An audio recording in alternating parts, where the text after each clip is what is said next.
Exercise आज हम कर रहे हैं 3D। क्वेश्चन नंबर 3 है हमारे पास। Select the correct answer from the given option, कि हमने इसमें से कोई एक ऑप्शन को टिक करना है।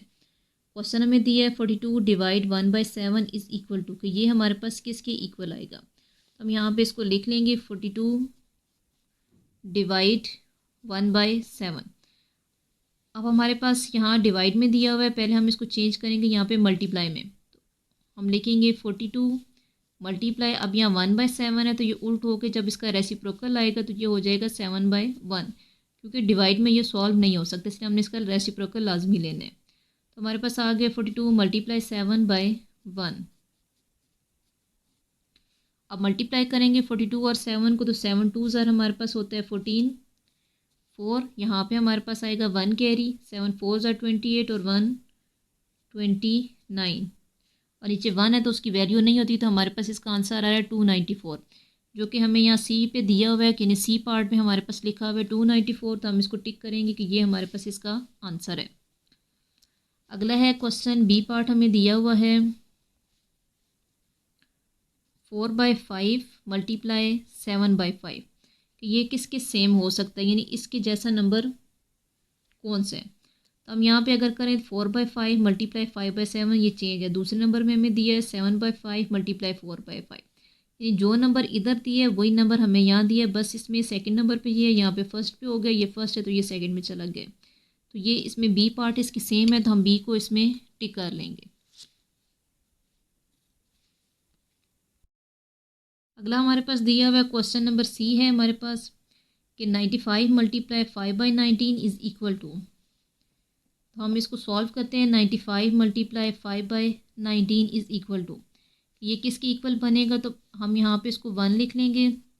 अब हम देखेंगे कटिंग करेंगे 5 और 1 की तो नहीं हो सकती, तो 19 और 95 की हम करेंगे। तो 19 के टेबल में हमारे पास आता है 5 पे, 19 1 19 होता है और 19 5 होता है 95।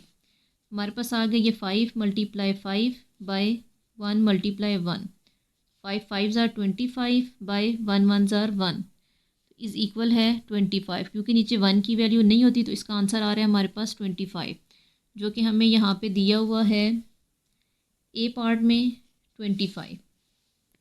अगला हमारे पास क्वेश्चन है कि 4 whole 1/2 divide by 1 whole 4/5 is equal to.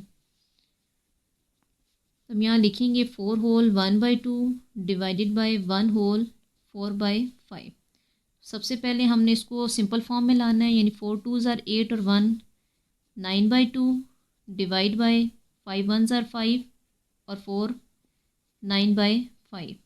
अब यहाँ पे डिवाइड है तो इस तरह डिवाइड नहीं हो सकता, हम इसका रेसिप्रोकल लेंगे। हम यहाँ लिखेंगे 9/2, डिवाइड चेंज होकर मल्टीप्लाई में जाएगा, और यहाँ पे साइन भी इसकी चेंज हो गई, 9/5 है तो ये हो जाएगा 5/9। अब हमने देखनी है कि इसकी कटिंग हो सकती है या नहीं। तो यहाँ से 9 और 9 की हो सकती है, 9 1 9 9 1 9। मल्टीप्लाई करेंगे 1 5 5 2 1 2, तो हमारे पास ये आ रहा है 5/2। हम इसको मज़ीद आगे डिवाइड करेंगे 5 और 2 को, तो 2 2 4 और 1, तो हमारे पास ये आंसर आ जाएगा 2 होल 1/2। और ये हमें दिया हुआ है बी पार्ट में 2 होल 1/2। अगला हमारे पास इसका ई पार्ट है 7 मल्टीप्लाई 1/35 इज़ इक्वल टू, ये किसके इक्वल बनेगा। तो हम यहाँ पे पहले इस स्टेप में कटिंग कर लेंगे, यहाँ पे कुछ नहीं है तो यहाँ आ जाएगा 1। अब 7 और 35 की कटिंग करेंगे, या फिर हम पहले मल्टीप्लाई कर लें, 7 1 7 बाई 35 1 35। अब इनकी कटिंग होगी तो 7 1 7 होते हैं और 7 5 35, तो हमारे पास आ जाएगा यहाँ पर 1/5 इसका आंसर। तो हम इसको टिक करेंगे 1/5 के ऊपर। क्वेश्चन नंबर हमारे पास 4 दिया हुआ है कि सॉल्व द फॉलोइंग सम्स, कि हमने इसको सॉल्व करना है। हम इसको लिखेंगे क्वेश्चन, हमें क्वेश्चन ये दिया हुआ था, हम इसको यहाँ पे दोबारा लिख लेंगे एक दफ़ा। 35 मल्टीप्लाई 5/7।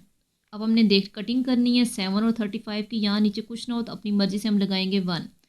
अब 7 के टेबल में 7 1 7 होता है, 7 5 35, हमारे पास ये आ जाएगा 5 मल्टीप्लाई 5 बाई 1 मल्टीप्लाई 1, तो 5 5 25 और नीचे 1, तो हमारे पास आंसर होगा 25, क्योंकि 1 की वैल्यू नहीं है तो हमारे पास इसका आंसर आ जाएगा 25।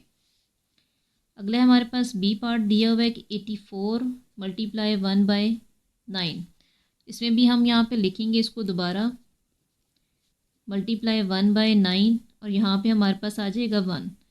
अब पहले हम देखेंगे किस टेबल में कटिंग हो सकती है या नहीं। तो 9 हमारे पास 3 के टेबल में जा सकते हैं, तो हम इसको भी देखेंगे 3 के टेबल में। तो 3 2s are 6 होता है, यहाँ पर 8 से छोटा 6 आता है, हमने 3 2s are 6 लेंगे, 2 कैरी करेंगे, यहाँ बन जाएगा 24, 3 8s are 24, यानी ये कटिंग हो रही है। तो हम यहाँ लिखेंगे 3 3s are 9, यहाँ पे 8 से छोटा नंबर 6 है, यानी 2s are पे 6 होते हैं, यहाँ से 6 हमने लिया तो 2 कैरी इधर इसके साथ जाएगा, यहाँ पर ये हो जाएगा 24।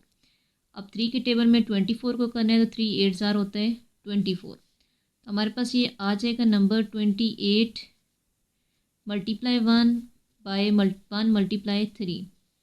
28 1s are 28 और 3 1s are 3। अब इसको मज़ीद आगे भी सॉल्व कर सकते हैं, इसको डिवाइड हम कर सकते हैं 28 और 3 को, तो 3 9s are होता है 27, 8 में 7 गए 1, 2 में से 2 गए 0, तो हमारे पास आंसर आ जाएगा 9 होल 1/3। सी पार्ट है इसका 3/4 मल्टीप्लाई 14। तो लिखा हमने दोबारा 3/4 मल्टीप्लाई 14/1। अब देखेंगे 3 और 1 की कटिंग हो सकती है, 4 और 14 की। तो हम 4 और 14 की कटिंग हो सकती है 2 के टेबल में, हम यहाँ पे इसको करेंगे 2 2s are 4, 2 7s are 14। हमारे पास यहाँ पर आ जाएगा 3/3 मल्टीप्लाई 7/2 मल्टीप्लाई 1। टेबल पढ़ेंगे इसका, 3 7s are 21/2 1s are 2। अब इसकी मज़ीद कटिंग नहीं हो रही, हम इसको डिवाइड करेंगे 21 और 2 को, तो 2 के टेबल में 2 10s are पे होता है 20, माइनस किया 1 में से 0 गए 1, 2 में से 2 गए तो 0, तो हमारे पास आंसर आ जाएगा 10 होल 1/2।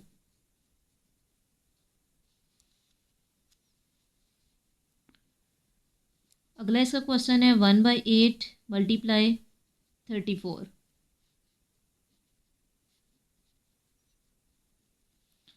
अब हमने 8 और 34 की कटिंग करनी है, तो इनके जो यूनिट प्लेस हैं वो है दोनों इवन नंबर, तो 2 के टेबल में दोनों नंबर जा सकते हैं। 2 के टेबल में 4s are पे 8 होते हैं, 34 को चेक करें तो 3 नंबर है, 3 से छोटा हमारे पास आता है 2 के टेबल में 2, उसको हम लेंगे यहाँ पर 2 1s are 2, हमने 2 नंबर लिया तो उसमें से 1 जो 3 में से 2 गए 1 रह जाता है, तो 1 कैरी हमारे पास जाएगा इस नंबर के साथ 4 के साथ, तो यहाँ पे हो जाएगा 14। अब हम करेंगे 2 के टेबल में 2 7s are 14, हमारे पास ये आ जाएगा 1 मल्टीप्लाई 17/4 मल्टीप्लाई 1। टेबल पढ़ेंगे 17 1s are 17 और 4 1s are 4, डिवाइड करना है दोनों को। 4 के टेबल में 4s are पे होते हैं हमारे पास 16, माइनस किया इसको, 7 में 6 गए 1 और 1 में से 1 गए तो 0, हमारे पास आंसर आएगा 4 होल 1/4।